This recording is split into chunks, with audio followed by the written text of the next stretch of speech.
Hello everyone, this is Sensei Gale, and I just wanted to say thank you for doing a great job this semester through our online learning at CSUN.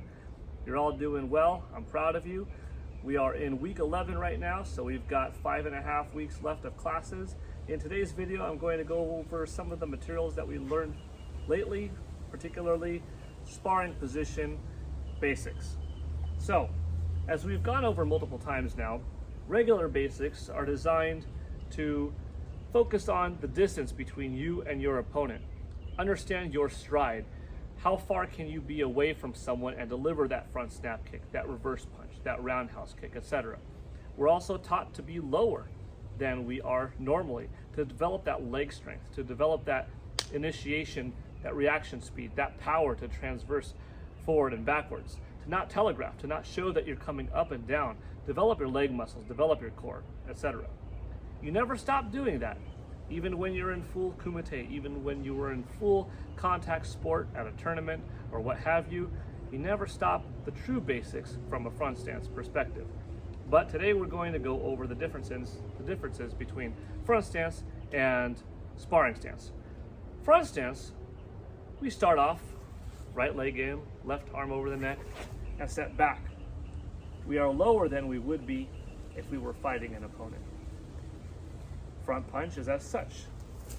1, punch to the face. 2, punch to the face, okay?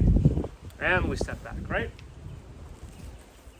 Getting into a sparring position though, my hands are still in front of me to begin, but I'm going to put my right hand over my left and my left hand underneath my right until this left hand is now the shoulder height hand and my right hand is ready at my abdomen to deliver a punch. I'm still going to step in.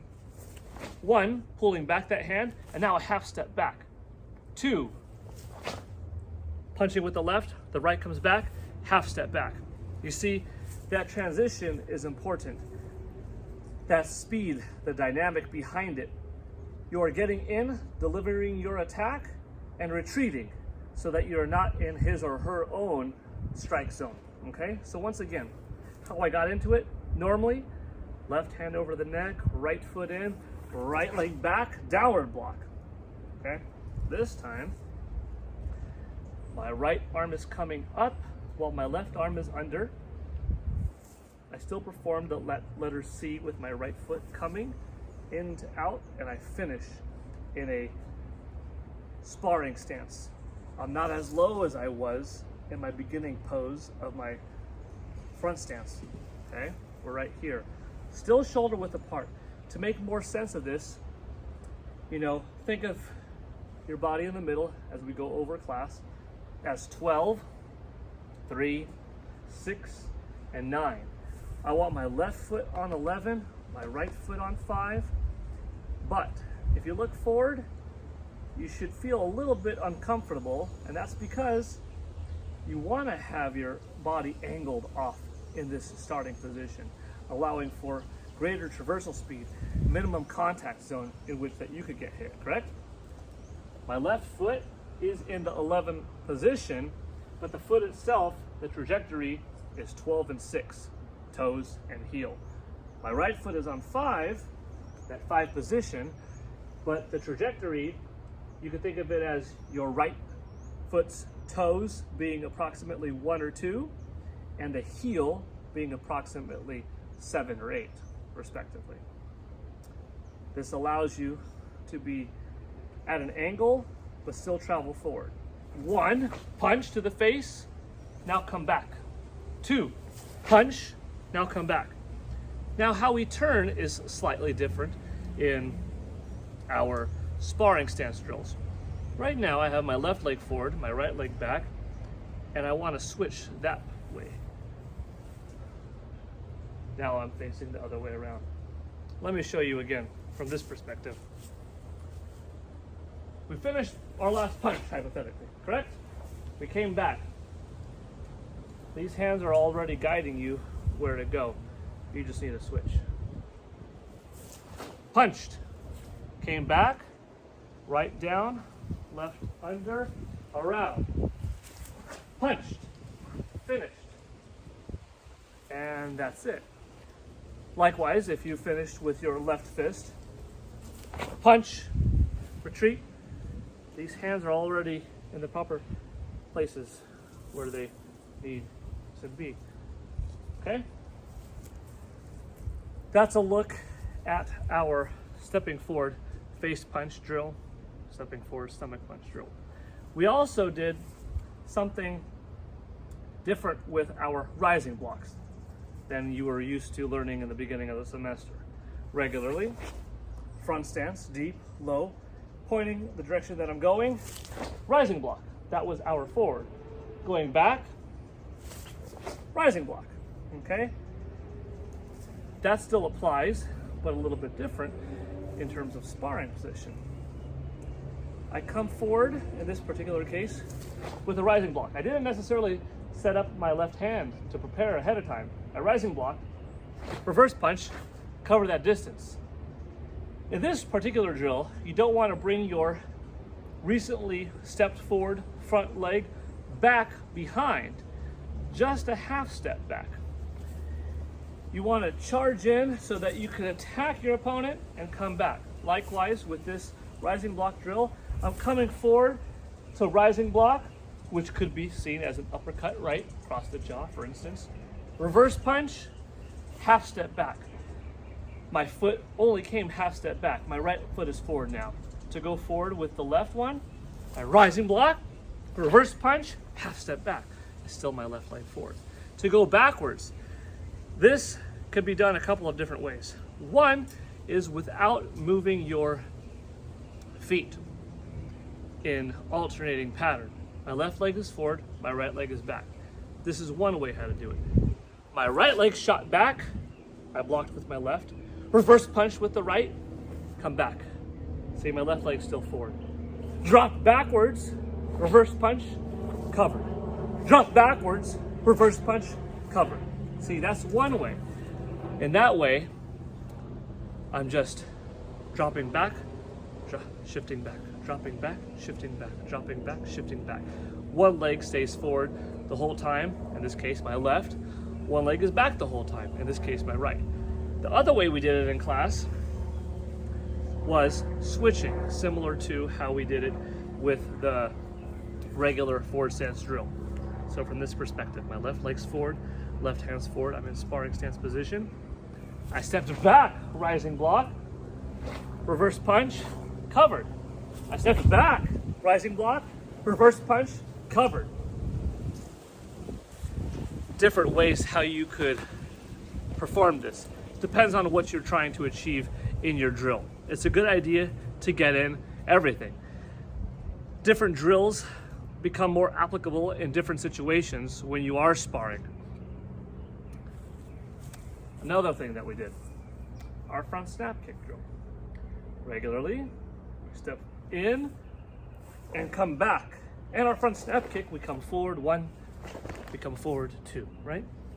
In this case, from our neutral position, we stepped back and we're ready to go forward. Front kick,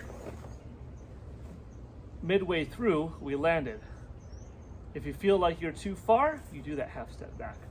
Kick, land, come back. Each time you kick, that new arm repositions itself to be the new lead arm. See, my left leg and my left hand are the ones that are forward and high right now. Kick with the right, midway through, I switch positions.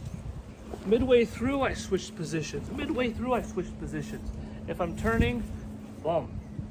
1, 2, switch positions. 1, 2, switch positions. Finally, our roundhouse kick is one that we spent a good amount of time in the last class. My left leg forward, my right leg back. This one allows a lot of hip energy to travel, and your new leg is your right leg forward. Travel, and new leg forward. You may have noticed sometimes I'll put my hand out. My hand out is another way how to generate that force. However, If you put your hand out, you cannot do what's the next drill that we did, and that was roundhouse kick, reverse punch, okay? Depending on your preference, depending on what you're trying to achieve, if you're trying to do a 2-hit combination, roundhouse kick, normally your hands would be here if you're not continuing with a punch, correct? My foot is on 11, left foot, forward leg on 11, right leg, back leg on 5. I'm in position. As I kick, my hands switch positions, and I just landed appropriately so. If I'm going to follow up with my reverse punch, I kick. Now my left hand was pulled back, so after that kick, now it's coming from the hip, okay? If you do something like this, bam! What is that left hand for? Well, clearly it's not for a punch, correct? You could use this to gain more equal opposite energy, more torque. This could be in advance of pre-anticipating perhaps a punch if you were to miss your kick, or it could be that you are simultaneously hitting someone's existing hand out of the way while performing a roundhouse kick in them. So there are different methods to why you would do this. For the torque, for the pre-anticipation of someone's arm being there, or maybe because someone's arm is there and that is your designated technique that you're trying to do in that moment. But in general, if you're in position, roundhouse kicks coming, reverse punch, roundhouse kicks coming, reverse punch. See, you don't want any unnecessary movement. This act of pulling this arm back is technically unnecessary, but if you optimize your speed, you could pull back and deliver that punch within the same amount of time that it takes for your leg to reach its final resting place, if you time it well. Otherwise, you could work on something like this to improve your punching power from a smaller space. Here, see, less power because less hip rotation in it. My punch just came off of where that bottom fist happened to naturally be, okay? I'm in my sparring position. Let me show you from this perspective, perhaps. I'm in my sparring position. One, my arms are ready to go.